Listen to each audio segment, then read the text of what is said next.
ونستغفره ونؤمن به ونتوكل عليه ونعوذ بالله من شرور أنفسنا ومن سيئات أعمالنا من يهد الله فلا مضل له ومن يضلل فلا هادي له نشهد أن لا إله إلا الله وحده لا شريك له ونشهد أن سيدنا ونبينا ومولانا محمدا عبده ورسوله صلى الله تعالى عليه وعلى آله وأصحابه وأتباعه وأزواجه وذرياته وبارك وسلم تسليما كثيرا كثيرا أما بعد. قابل احترام بزرگوں، عزیز دوستوں اور ساتھیوں، آج رمضان المبارک کی 27ویں شب ہے اور شب جمعہ بھی ہے۔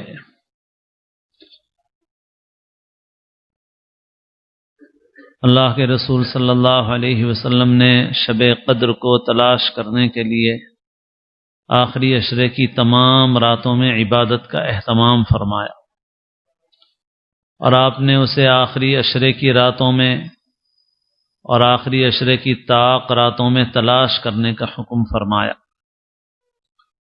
بعض اولیاء اللہ نے اسے 27ویں شب میں پایا ہے، اور اسی طرح سے اگر 27ویں شب بھی ہو یا کوئی بھی طاق رات ہو اور اس طاق رات میں شب جمعہ بھی ہو، تو بعض علماء کا قول یہ ہے کہ اس میں شب قدر کا امکان زیادہ ہوتا ہے۔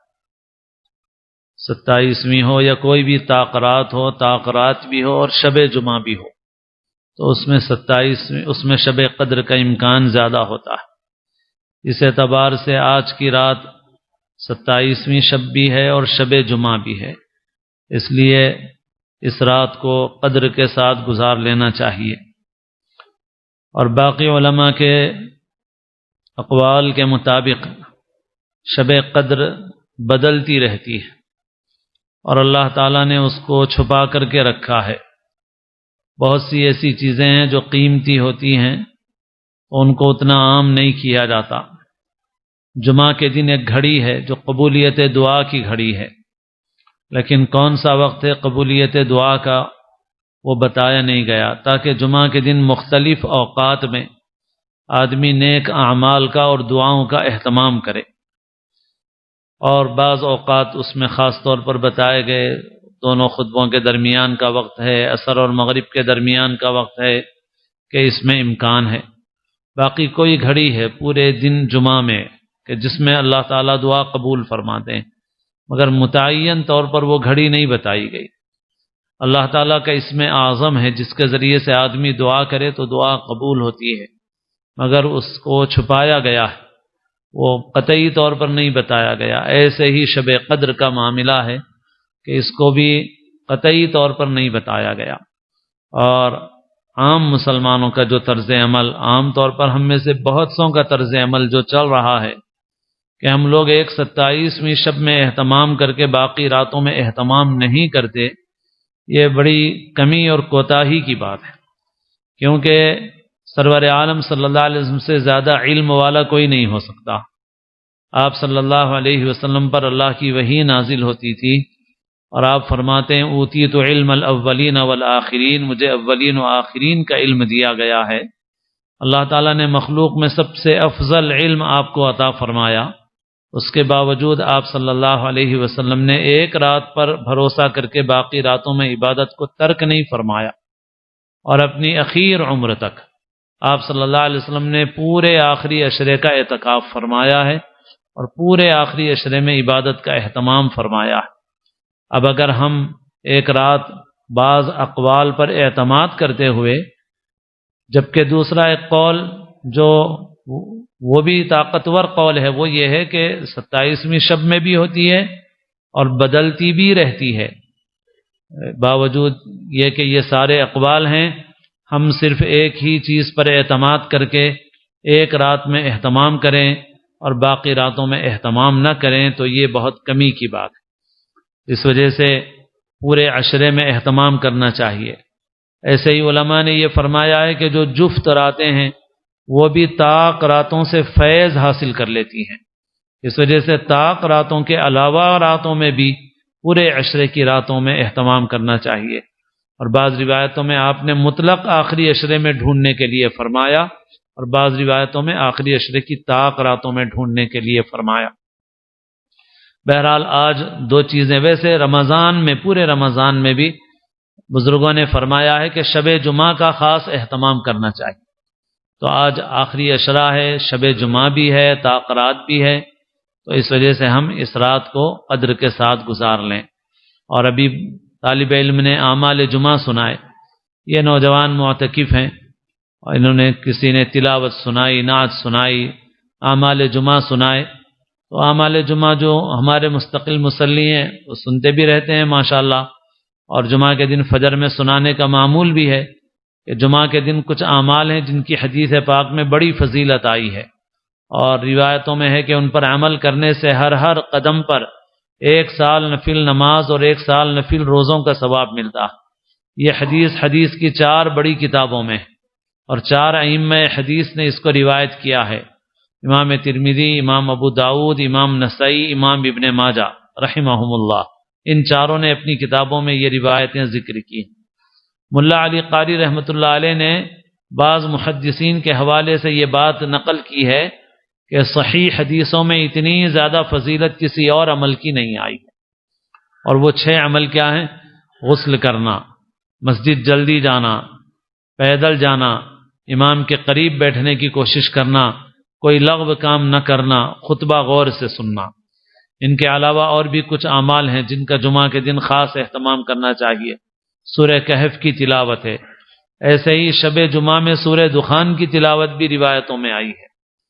سورہ کہف کی تلاوت، درود شریف کی کثرت، صلاۃ التسبیح پڑھنا، دونوں خطبوں کے درمیان جب امام ممبر پر بیٹھے تو دل ہی دل میں دعا کرنا، اور جمعہ کے دن مغرب سے تھوڑی دیر پہلے دعا کا اہتمام کرنا کہ اس وقت دعا قبول ہوتی ہے۔ تو ان اعمال کا اہتمام کریں تاکہ ہم کو زیادہ سے زیادہ اجر و ثواب حاصل ہو۔ اس میں جو ایک عمل ہے خاص طور پر سورہ کہف کی تلاوت کا، حدیثوں میں آتا ہے کہ سورہ کہف کے محفوظ کرنے سے، اس کی ابتدائی اور آخری 10 آیتوں کو یاد کر لے، محفوظ کر لے، اس کی تلاوت کا اہتمام کرے تو آدمی دجال کے فتنے سے محفوظ رہتا ہے۔ اور آج کا جو وقت ہے یہ دجال کے خروج کے قرب کا زمانہ ہے، کہ اس کا وقت قریب آ رہا ہے، اور دجالی فتنے روز بروز ظاہر ہو رہے ہیں۔ اس وجہ سے سورہ کہف کی تلاوت کا خاص اہتمام کرنا چاہیے۔ اور ویسے بھی قرآن مجید کی تلاوت میں اللہ نے یہ اثر رکھا ہے کہ اس سے آدمی بہت فتنوں سے محفوظ رہتا ہے۔ تو ہم رات کی قدر کر لیں اور جس قدر ہو سکے اپنا وقت عبادت میں، تلاوت میں، ذکر میں، دعا میں گزاریں۔ دعا کا اہتمام کریں، دعا خالی پڑھنا نہیں، دعا مانگنے کا اہتمام۔ آج کل دعا پڑھنا بہت ہے مگر دعا مانگنا نہیں ہے۔ اپنی نمازوں میں بھی دعا کا خاص اہتمام کریں، یعنی دعا میں جان پیدا کریں۔ جیسے اوپر کی منزل میں باتیں کر رہے ہیں بھائی لوگ، اوپر خاموشی اختیار کر لو بھائی، اوپر کے فلور میں باتیں کرنا ہے، باہر جاؤ۔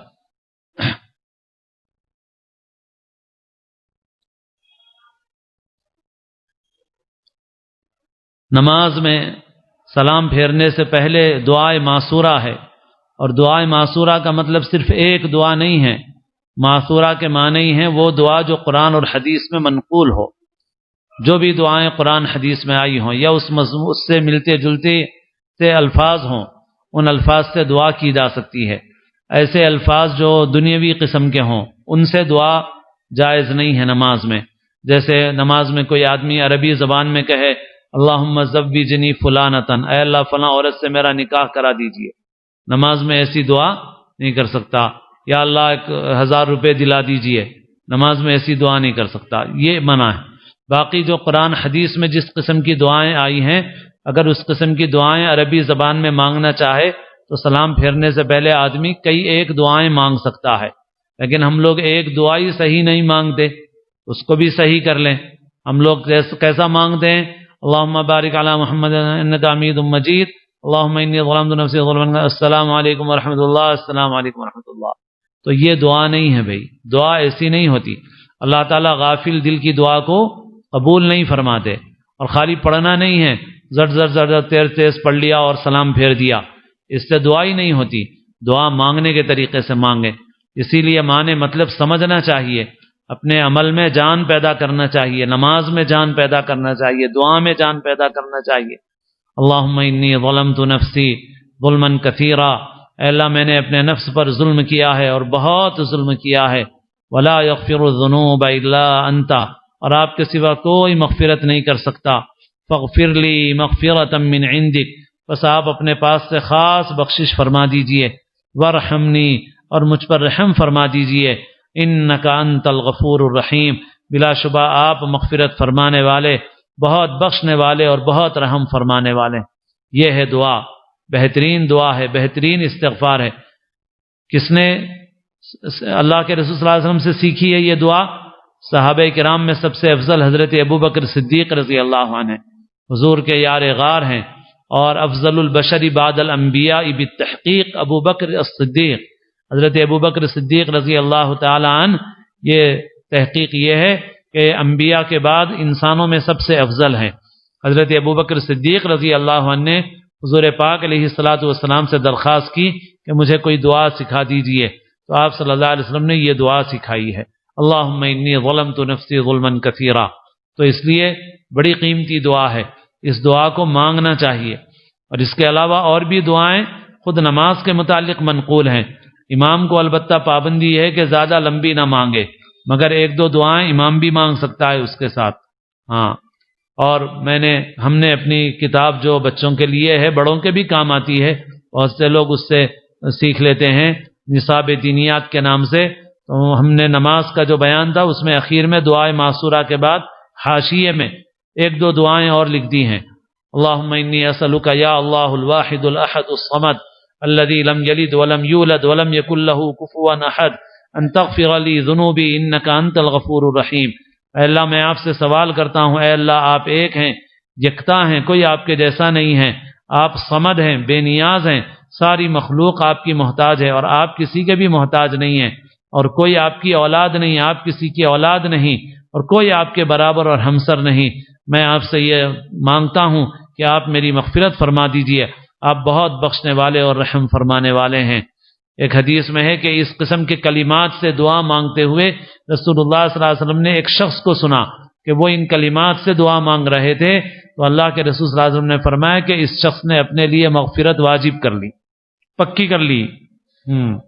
ایسے کلمات ہیں یہ، تو اس وجہ سے قیمتی دعائیں ہیں، یہ یاد کر لیں اس میں سے دیکھ کر کے۔ ایسے ہی ایک اور دعا بھی ہے، موجودہ حالات میں بھی بہت پڑھنے کی ہے، کیونکہ موجودہ حالات میں دجالی فتنے کے آثار بڑھتے جا رہے ہیں بہت تیزی سے۔ اللہم انی اعوذ بک من عذاب القبر ومن عذاب جہنم ومن فتنة المحیا والممات ومن شر فتنة المسیح الدجال۔ اے اللہ میں آپ کی پناہ چاہتا ہوں قبر کے عذاب سے اور جہنم کے عذاب سے اور زندگی اور موت کے فتنے سے۔ فتنے روزانہ بڑھتے جا رہے ہیں، فتنے بڑھتے جا رہے ہیں۔ اللہ کے رسول صلی اللہ علیہ وسلم نے فرمایا ایسا زمانہ آئے گا کہ ایک آدمی یصبح مؤمنا ویمسی کافرا یمسی مؤمنا ویصبح کافرا، صبح میں ایمان والا تھا، شام میں کافر ہو جائے گا، شام میں ایمان والا تھا، صبح میں کافر ہو جائے گا آدمی۔ ایسے فتنے آئیں گے، آج فتنوں کا دور ہے، تو اللہ سے مانگیں، پناہ مانگیں اللہ تعالیٰ سے۔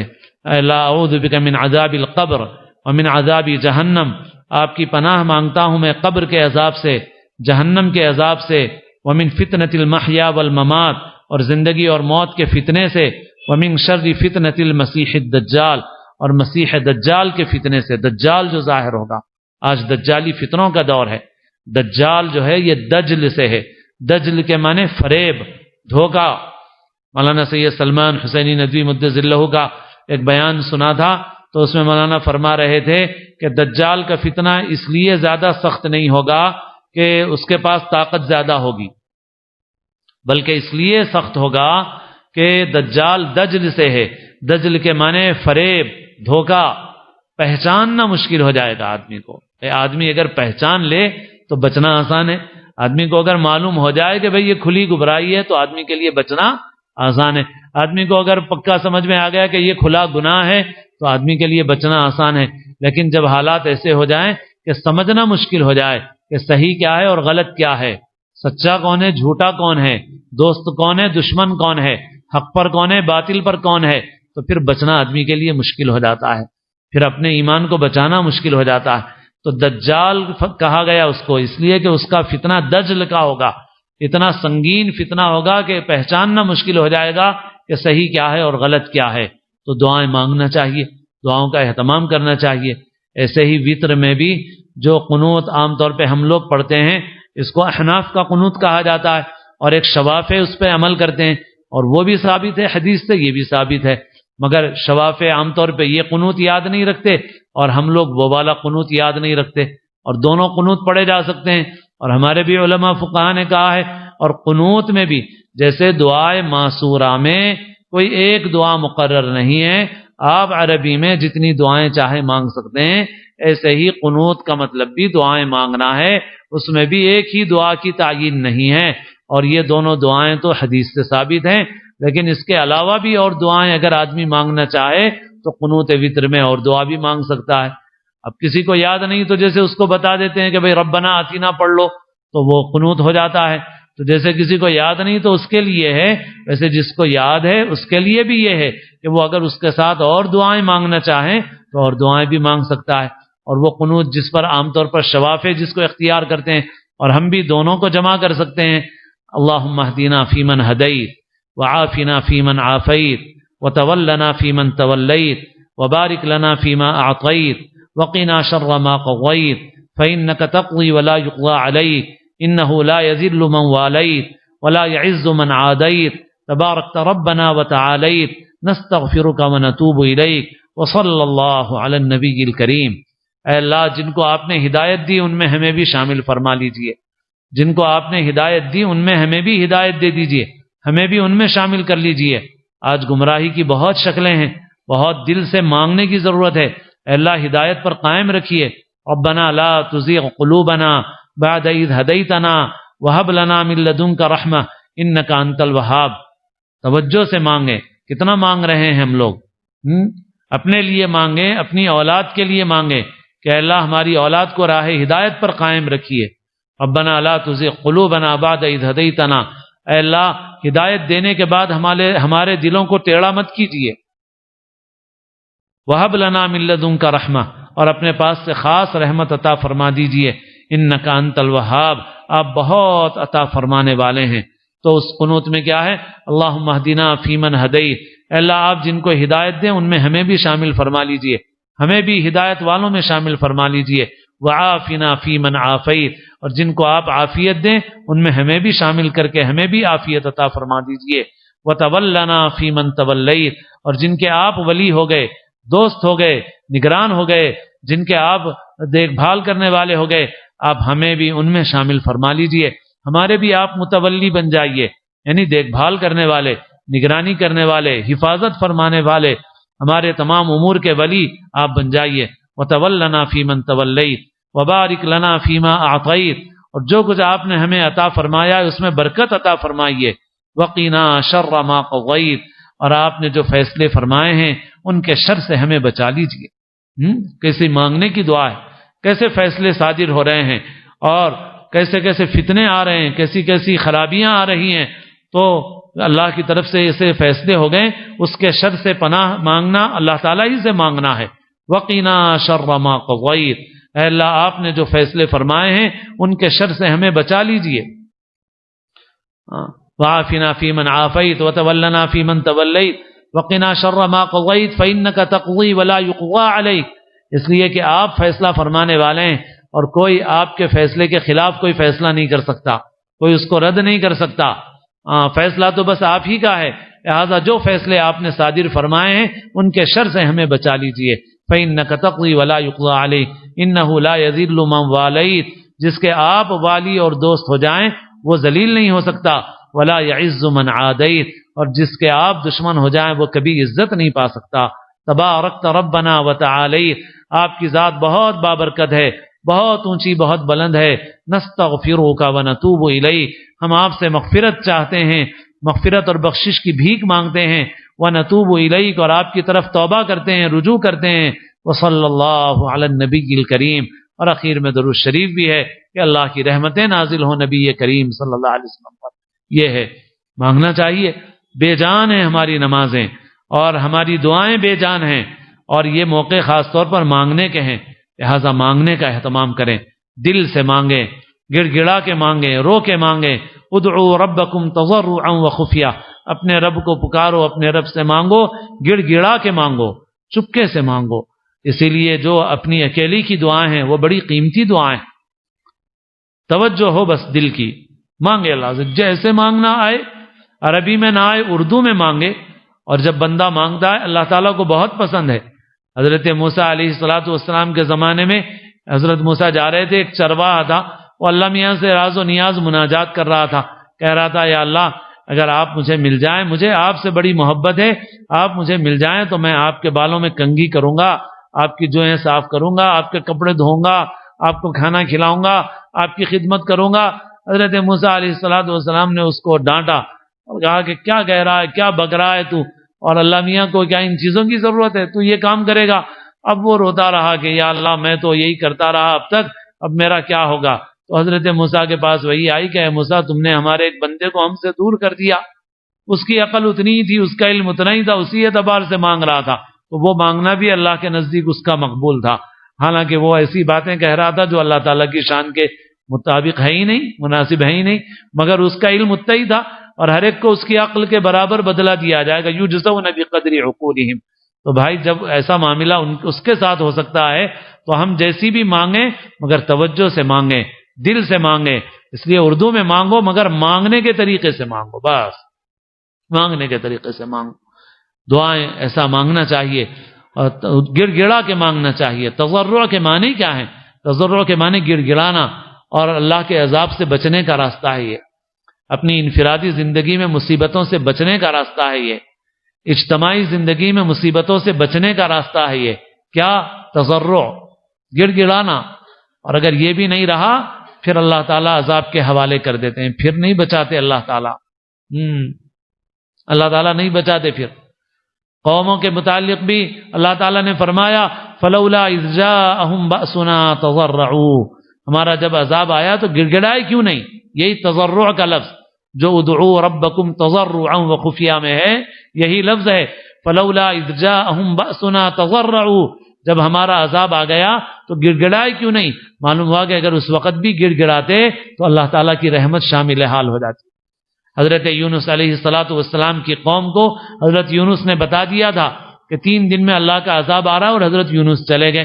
بادل آیا، اب بادل تو یقینی نہیں تھا، بادل سے پانی بھی برس سکتا تھا، عذاب بھی آ سکتا تھا، مگر وہ ڈر گئے، اور ان کو سمجھ میں آ گیا، ڈر ہو گیا ان کو کہ یونس کی بات صحیح ہو سکتی ہے اور عذاب آ سکتا ہے، لہذا سب کے سب باہر ایک میدان میں آ گئے اور رو کے اللہ سے معافی مانگنے لگے، یا اللہ وہ آپ کا بندہ یونس وہ تھے اور ہم نے ان کی بات نہیں مانی، مگر ہم ایمان لاتے ہیں آپ کے اوپر۔ تو وہ رونے گڑ گڑانے لگے تو اللہ تعالیٰ نے عذاب دور کر دیا۔ حضرت یونس علیہ السلام دور بستی میں تھے، انتظار میں تھے کہ عذاب کی اطلاع ملے گی، مگر عذاب ہی نہیں آیا، اور حضرت یونس اس کے بعد لمبا قصہ ہے۔ حضرت یونس علیہ السلام سمجھے کہ اب جاؤں گا تو قوم جھٹلائے گی مجھے، ان کو پتہ نہیں تھا۔ ہاں، نبی کو بھی غیب کی ہر بات کا علم نہیں ہوتا، اللہ تعالیٰ جس چیز کا علم دینا چاہیں اس چیز کا علم دے دیتے ہیں۔ حضرت یونس کو پتہ ہی نہیں تھا کہ بھئی وہاں کیا ہو رہا۔ حضرت یونس چلے گئے کشتی میں بیٹھ کے، اور پھر وہ مچھلی کے پیٹ میں جانے کا واقعہ پیش آ گیا ان کا۔ تو بہرحال ان کی قوم نے جب گڑ گڑایا اللہ کے سامنے تو اللہ نے عذاب کو دفع کر دیا۔ اللہ تعالیٰ فرماتے ہیں فلولا اذ جاءہم بأسنا تضرعوا ولکن قست قلوبہم، لیکن ان کے دل سخت ہو گئے۔ دل سخت ہو جاتے ہیں تو آدمی گڑ گڑاتا نہیں ہے، آدمی روتا نہیں ہے، آدمی اللہ سے مانگتا نہیں ہے مانگنے کے طریقے سے، بس ایسی سرسری دعا کر لیتا ہے، ختم۔ اور جب دل نرم ہوتا ہے مانگتا ہے اللہ تعالیٰ سے، اور اللہ کو یہی حدیث میں کیا ہے، ان ابعد الناس من اللہ القلب القاسی، یا جیسے بھی روایت کے الفاظ ہیں کہ لوگوں میں اللہ سے سب سے زیادہ دور وہ ہے جس کا دل سخت ہے۔ دل سخت ہو جانا بہت محرومی کی بات۔ تو اللہ تعالیٰ فرماتے ہیں کہ ہمارا عذاب آیا تو گڑ گڑائے کیوں نہیں، لیکن دل ان کے سخت ہو گئے تھے، اور شیطان نے ان کے برے اعمال کو آراستہ کر دیا تھا، برے کام کر کے بھی سمجھ رہے تھے کہ ہم اچھا کر رہے ہیں۔ پھر اللہ نے چھوڑ دیا ان کو عذاب کے حوالے کر دیا، عذاب میں گرفتار کر لیے گئے پھر۔ تو یہ تضرع، یہ گڑ گڑانا ایسی چیز ہے کہ اگر قوم گڑ گڑانے لگے تو اللہ عذاب کو دور کر دیتے ہیں۔ آج ہمارے حالات ایسے ہیں، کتنا گڑ گڑا رہے ہیں ہم، کتنا رو رہے ہیں ہم، حالات خراب ہوتے جا رہے ہیں، احساس نہیں ہو رہا ہم کو۔ پھر کچھ ہو جائے گا، اس کے بعد کوئی چیز فائدہ نہیں دے گی۔ ابھی وقت ہے رونے کا، ابھی وقت ہے گڑ گڑانے کا۔ میرے دل میں آتا ہے کہ مسلم پرسنل لا بورڈ والے یا اس طرح کی بڑی بڑی کہ یہ لوگ مختلف ہفتے رکھتے ہیں کہ بھئی یہ عشرہ ہے، یہ ہفتہ ہے، اس میں طلاق کے متعلق بولنا ہے، اس میں اصلاح معاشرہ پہ بولنا ہے۔ تو میرے جی میں آتا ہے کہ ایک عشرے کا اعلان کیا جائے کہ یہ عشرہ مسلمانوں کے لیے تضرع کا عشرہ ہے، گڑ گڑانے کا عشرہ ہے۔ ارے بھئی یہ رمضان تو ہے ہی ہے اس کا، ہاں، لیکن اگر ایسا ہو جائے کہ ہماری ساری تنظیمیں کہہ دیں کہ یہ ہفتہ، یہ عشرہ، یہ رمضان یہ منانا ہے، اور رمضان کے علاوہ بھی کہ ایک عشرہ مسلمان گڑ گڑانے کے لیے منائیں، یہ کیا جا سکتا ہے۔ کیا کیا تدبیریں کر رہے ہیں ہم، اور اصل تدبیر تو یہ ہے، اصل تدبیر تو مولا کو راضی کرنے کی ہے۔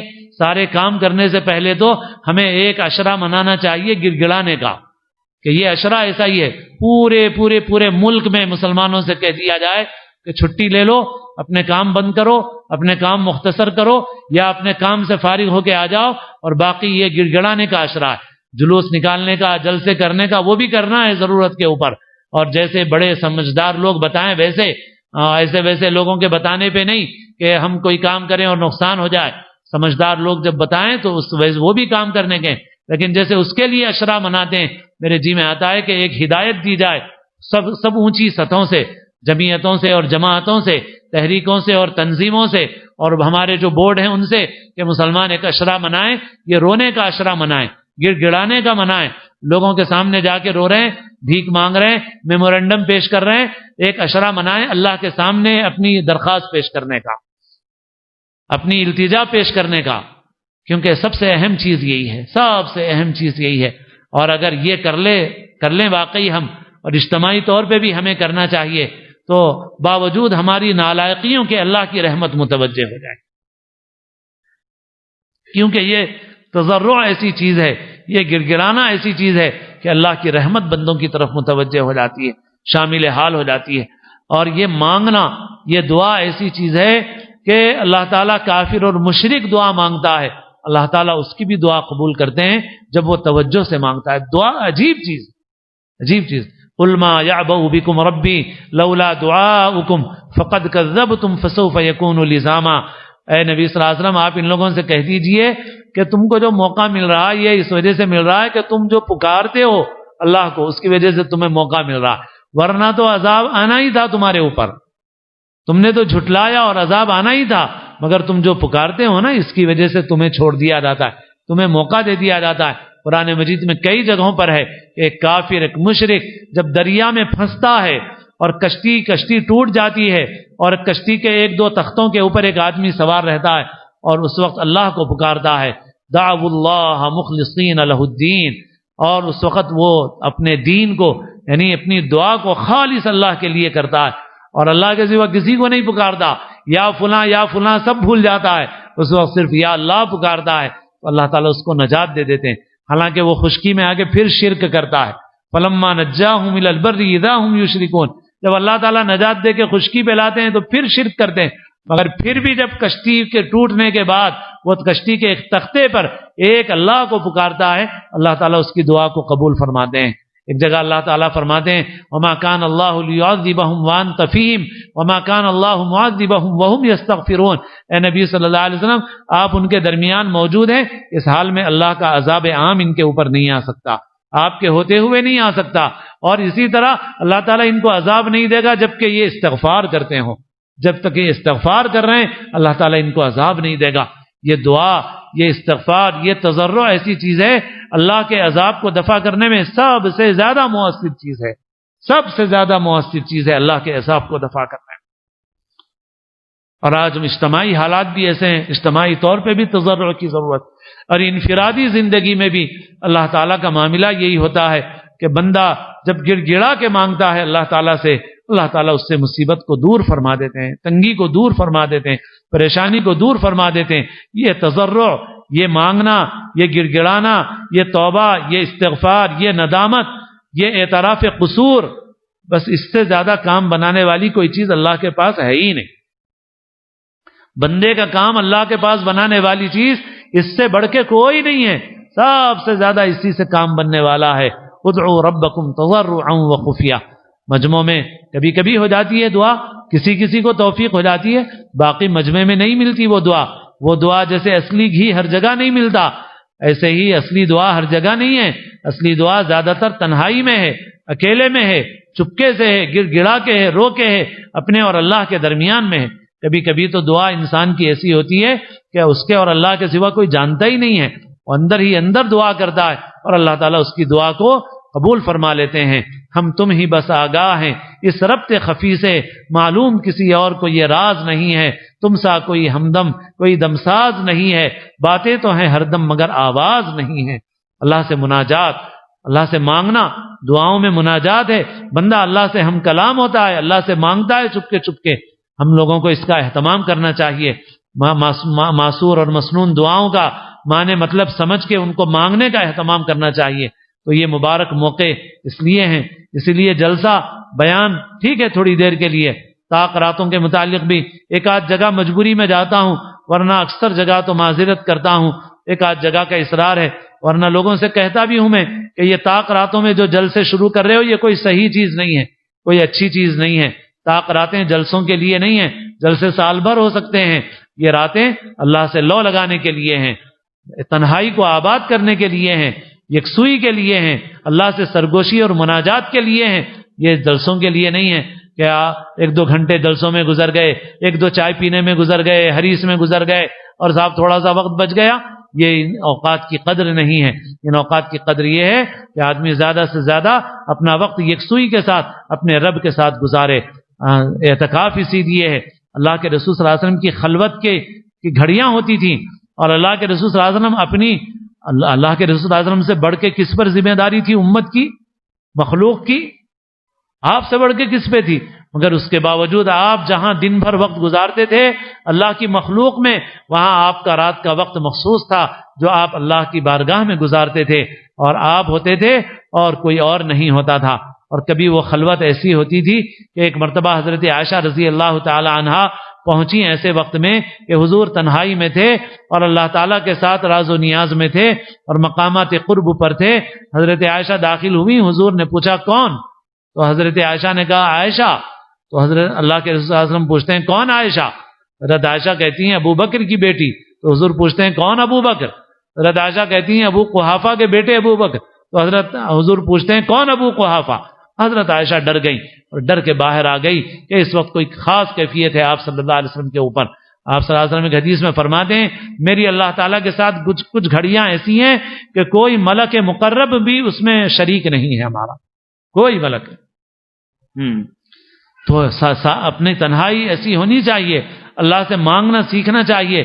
تو میرے دوستو، مانگنے والوں کی نقل کر لو اور مانگنے والوں کی شکل بنا لو، بنا کر فقیروں کا ہم بھیس غالب تماشائے اہل کرم دیکھتے ہیں۔ تو میرے دوستو، ہم ان اوقات کی قدر کر لیں۔ حدیث میں آیا ہے کہ رونا نہ آئے تو رونے والوں کی شکل بنا لو، رونے والوں کی شکل بنا لو، اللہ تعالیٰ اس پر بھی فضل فرما دیتے ہیں۔ تو بہرحال جو وقت ہے اس کو بہت قدر کے ساتھ گزاریں، عبادت میں، ذکر میں، تلاوت میں، جو اللہ تعالیٰ توفیق دے وہ کام کریں۔ اور کسی کو بہت تقاضا ہو، غلبہ ہو، کوئی سونا منع نہیں ہے، آدمی اگر آدھا گھنٹہ سو جائے، 1 گھنٹہ 1.5 گھنٹہ اپنی صحت اپنے تحمل کے اعتبار سے تو کوئی بات نہیں۔ اور جن کو اللہ نے صحت اچھی دی، قوت اچھے دیے، پوری رات جاگیں، ان کو پورا اہتمام کرنا چاہیے۔ جو کمزور ہے، جس کے اندر تحمل نہیں ہے، تو ٹھیک ہے وہ تھوڑا آرام کر لے، پھر تازہ دم ہو کر کے پھر اللہ سے مانگے، پھر دعا میں عبادت میں مشغول ہو جائے۔ تو بہرحال جتنا ہو سکے بازار میں نہیں گزارنا، ادھر ادھر پھرتے ہوئے نہیں گزارنا ہے۔ ماشاءاللہ یہاں تو اچھا مجمع ایسا ہے، سننے والے لوگ ہیں، اور باقی ایک بڑا مجمع ہے، فکریں بھی کرنا ہے ہم کو، بہت دین کی جو محنتیں ہیں مختلف سطحوں پر، ان میں بھی حصہ لینا ہے ہم کو، جو عام لوگوں تک پہنچنے کی محنتیں ہیں، کیونکہ ایک بڑا طبقہ، بڑا مجمع ایسا ہے، یہاں جتنے ہیں ماشاءاللہ اکثر و بیشتر کوئی ایک دو چند ہوں گے، 5-10% بھی مشکل سے ہوں گے جو نئے ہوں گے یا نہیں سنتے ہوں گے بیان، باقی تو سننے والے ہیں۔ باقی ایک بڑا مجمع امت کا ایسا ہے جو نہ بیان میں صحیح بیٹھتا ہے، اور بعض جگہ بیٹھتا ہے تو اللہ توفیق دے۔ بعض لوگ ایسے ہیں کہ ان اوقات کو بھی پتہ نہیں کن کن چیزوں میں، خرافات میں ضائع کر دیتے ہیں، لغو میں، بیکار چیزوں میں، ایسی چیزوں میں، امت کے حالات کے اعتبار سے امت کی رہنمائی نہیں کرتے، پیغام نہیں دیتے، درد نہیں ہے، فکر نہیں ہے۔ بعض جگہ لوگ لڑا رہے ہیں، شب قدر میں لڑا رہے ہیں، شب برات میں لڑا رہے ہیں، شب معراج میں لڑا رہے ہیں، رمضان میں لڑا رہے ہیں، امت کو لڑانے کا ہی کام کر رہے ہیں۔ امت کے حالات اتنے دیگرگو ہو رہے ہیں، اور پھر بھی ان کی شب معراج بھی لڑائی کے بیانات پہ، شب برات، شب قدر، رمضان بھی لڑائی کے بیانات پہ۔ ہاں، امت کا حال کیسا ہے، اتنا برا حال امت کا۔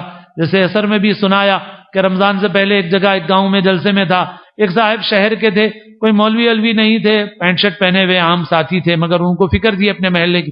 بول رہے تھے میں ایک ایسے محلے میں رہتا ہوں مسلمانوں کے کہ 100% نہیں 110% مسلمان ہوں گے، مگر ہمارے محلے کا حال یہ ہے کہ اذان، فجر کی اذان ہونے تک چبوتروں پہ بیٹھ کے باتیں کرتے رہتے، فجر کی اذان ہوتے ہی اٹھ کے گھروں میں چلے جاتے۔ میں بولتا ہوں بھائی 5 منٹ چلو نماز پڑھ لو کم از کم، تو نماز پڑھنے کے لیے آنے کی توفیق نہیں ہوتی، اور پورا محلہ مسلمانوں کا 100 نہیں 110%، مگر امام صاحب کے پیچھے 6 مصلی رہتے فجر کی نماز۔ دفتر آپ دیکھو تو پورے مسلمان، امت کا دیکھو تو یہ حال ہے۔ اتنی بڑی بڑی اللہ کی نافرمانیاں ہیں امت کے اندر کے کچھ پوچھو مت، مگر پھر بھی بعض بھائیوں کو ہمارے توجہ نہیں ہے۔ بہرحال بہت سے ہیں فکر والے بھی ہیں، درد والے بھی ہیں، بہرحال، اور بہت سی جگہوں پہ کوتاہی کچھ اور لوگوں کی بھی ہے، کوتاہی آپ لوگوں کی، ہم لوگوں کی، سب لوگوں کی ہے۔ میں مسجدوں مدرسوں کے متعلق کہتا بھی ہوں بعض وقت کہ بھائی وہ میرا ایک بیان وہ یوٹیوب پہ بھی ہے پڑا ہوا، وہ ریکارڈ ہو گیا تھا۔ میں بہت درد سے عرض کرتا ہوں اور بہت احساس سے عرض کرتا ہوں آپ کے سامنے کہ آج ہم لوگوں کے غلط طرز عمل کی وجہ سے مسجدوں میں اچھے خادم نہیں ہیں، دین کے اچھے خادم نہیں ہیں۔ ایک آدمی کہتا ہے میں 20 سال سے مسجد کی خدمت کر رہا ہوں، کیا کرے؟ بولے تو سنگ مرمر لگایا، ٹائل لگا دیا، قالین بچھا دیا، فانوس لگا دیا، قمقمے لگا دیا۔ اللہ میاں کے پاس پتہ نہیں کیا ہونے والا ہے۔ اللہ میاں بولیں گے تمہارے حاکمانہ آمیرانہ مزاج کی وجہ سے میرے گھر میں کبھی اچھا امام نہیں ٹک سکا، اچھا خطیب نہیں رہ سکا۔ میں تو کہتا ہوں کہ بہت سے امام کو اتنا مقام دو کہ ہمارے دل میں خواہش ہو کہ میرا بیٹا امام بنے، میرا پوتا امام بنے۔ میں کہتا ہوں ہوتی ہے بہت سی مسجدوں کے صدور کے، میں تو کہتا ہوں بہت سی مسجدوں کے صدور اگر خواب میں دیکھیں گے کہ ان کا پوتا امام بن گیا تو شاید ہڑبڑا کے اٹھ جائیں گے کہ کیا ہو گیا میری اولاد کو، ہڑبڑا کے نیند سے اٹھ جائیں گے، ہاں یہ میرا بیٹا امام بن گیا، نعوذ باللہ۔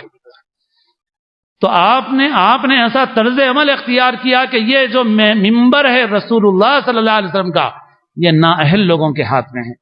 مدرسوں سے فارغ ہونے والے بھی جتنے اچھے ہیں میں آپ سے بتا رہا ہوں، وہ کسی کالج کا راستہ ڈھونڈ رہے ہیں، کسی یونیورسٹی کا راستہ ڈھونڈ رہے ہیں، کوئی امریکہ کا ویزا ڈھونڈ رہا ہے، کوئی سعودیہ کا ویزا ڈھونڈ رہا ہے، کسی کو یہاں فائنانشیل سپورٹ ہے اور خاندانی سپورٹ ہے تو وہ اپنے گھر کا کاروبار سنبھال رہا ہے، مگر اس ممبر پہ آنے کے لیے تیار نہیں۔ یہ ہے صورتحال۔ تو بہرحال مختلف قصور ہیں جس کی وجہ سے ہو یہ گیا ہے کہ جہاں پر مجمع ہے بھی تو وہاں صحیح بات سنانے والے نہیں ہیں، صحیح بات بتانے والے نہیں ہیں۔ تو ماشاءاللہ ہمارا تو اچھا مجمع ہے، مگر ایک بڑا مجمع آج کی رات میں بھی دیکھو آپ بازاروں میں کیا کرے گا، کہاں پھرے گا، کیا حرکتیں کریں گے، کیسی کیسی خرافات۔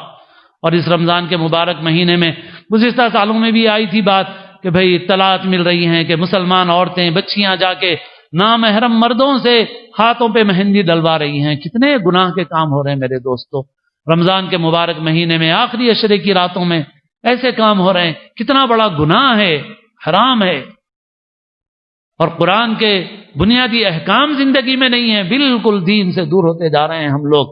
کیا صورتحال ہے، پہلے چوڑیاں پہنانے کو بولتے تھے، اب تو یہ ہو رہا، راجستھان کے بچے آ رہے ہیں نوجوان، اور ان نامحرموں کے ہاتھ میں رمضان کے مبارک مہینے میں جا کے ہاتھ دیا جا رہا مہندی ڈالنے۔ ہمارے شہر میں ایک بزرگ تھے حضرت مسکین شاہ صاحب رحمۃ اللہ علیہ، حضرت کا قصہ سناتا رہتا ہوں میں کہ حضرت کے پاس ایک عورت آئی ایک مرتبہ، بوڑھی ہو گئی تھی وہ، اور اس نے حضرت سے درخواست کی، حضرت بھی بوڑھے ہو گئے تھے، حضرت سے درخواست کی کہ حضرت آپ بھی بوڑھے ہو گئے، میں بھی بوڑھی ہو گئی ہوں، آپ لوگ مردوں کا تو ہاتھ ہاتھ میں لے کے بیعت کرتے ہیں، عورتوں کا ہاتھ ہاتھ میں نہیں لیتے، کپڑا دے دیتے ہیں، کہلوا دیتے ہیں کلمات. مگر میری ایک درخواست ہے، تمنا ہے، التجا ہے، آپ بھی بوڑھے ہو گئے، میں بھی بوڑھی ہو گئی، خواہشات کا زمانہ ختم ہو گیا، آپ میرا ہاتھ اپنے ہاتھ میں لے کے بیعت کر لیجئے. تو حضرت نے جو بات فرمائی آب زر سے لکھنے کے قابل ہے. حضرت نے فرمایا بی بی بے شک تم بھی بوڑھی ہو گئی ہو، میں بھی بوڑھا ہو گیا ہوں، مگر حضور کی شریعت ابھی جوان ہے، وہ بوڑھی نہیں ہوئی. حضور نے کبھی کسی عورت کا ہاتھ اپنے ہاتھ میں نہیں دیا، تو میں تمہارا ہاتھ کیسے دے سکتا ہوں؟ یہ ہمارے دین کی تعلیم میرے دوستوں. تو بہرحال یہ ہے کہ بازاروں میں بہت ایسا حال ہے اور بڑا طبقہ دین سے دور ہے. مختلف کوششوں کی، محنتوں کی ضرورت ہے، اور ہم کو جن کو اللہ نے توفیق دی ہے مسجدوں سے وابستگی کی، نماز روزے کی، دین کے بہت سے اعمال کی، ہم کو بھی یہ فکر کرنے کی ضرورت ہے کہ ہم دین کے کچھ حصوں میں تو ہم پاس ہوئے ہیں، لیکن بہت سے حصے دین کے ایسے ہیں جس میں ہمیں پاس ہونے کے نمبر ابھی نہیں ملے ہیں، ابھی نہیں ملے ہیں ہمیں. ہم بہت سے اچھے کام کر رہے ہیں، ہم نماز پڑھ رہے ہیں، ہم روزہ رکھ رہے ہیں، ہم تراویح پڑھ رہے ہیں، لیکن ہماری زندگی کے بہت سے کام ایسے ہیں جہاں پر ہم دین کے اعتبار سے فیل ہیں، ہمیں پاس ہونے کے مارکس نہیں ملتے، پاس ہونے کے نمبر نہیں ملتے.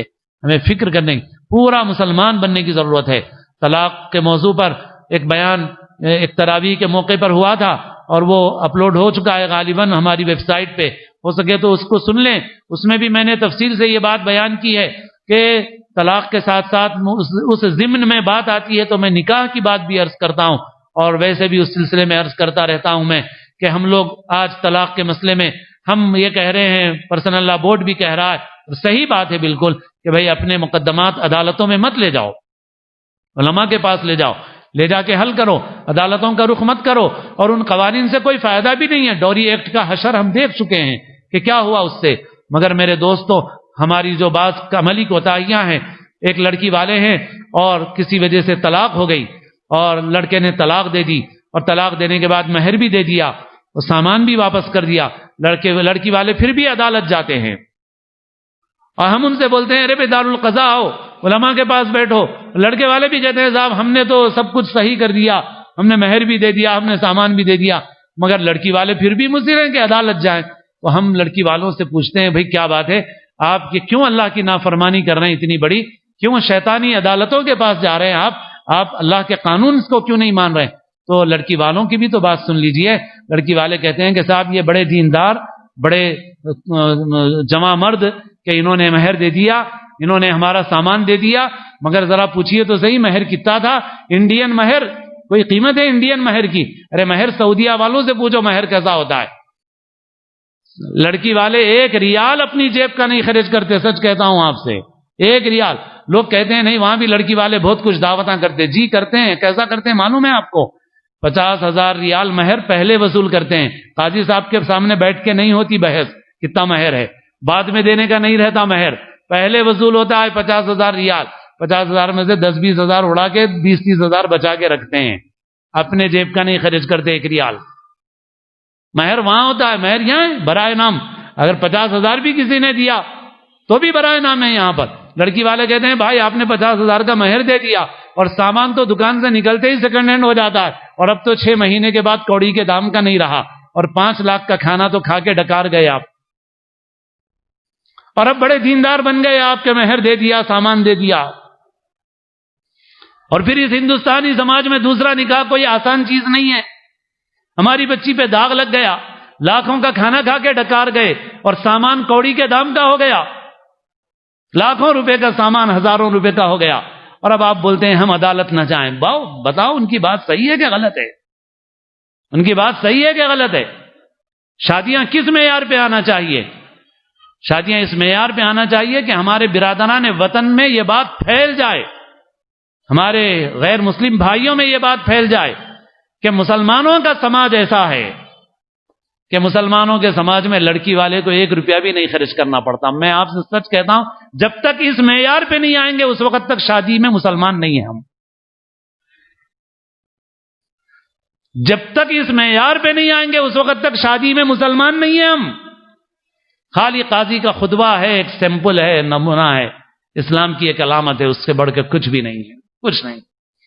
ہم واقعی اسلام پہ اس وقت آئیں گے جبکہ یہاں ہم نہیں، یہاں کے پورے غیر مسلم بھائی بولیں ہندوستان کے کہ مسلمانوں میں شادی ایسی ہوتی ہے کہ مسلمانوں میں لڑکی والے کو اپنی جیب کا 1 روپیہ نہیں خرچ کرنا پڑتا.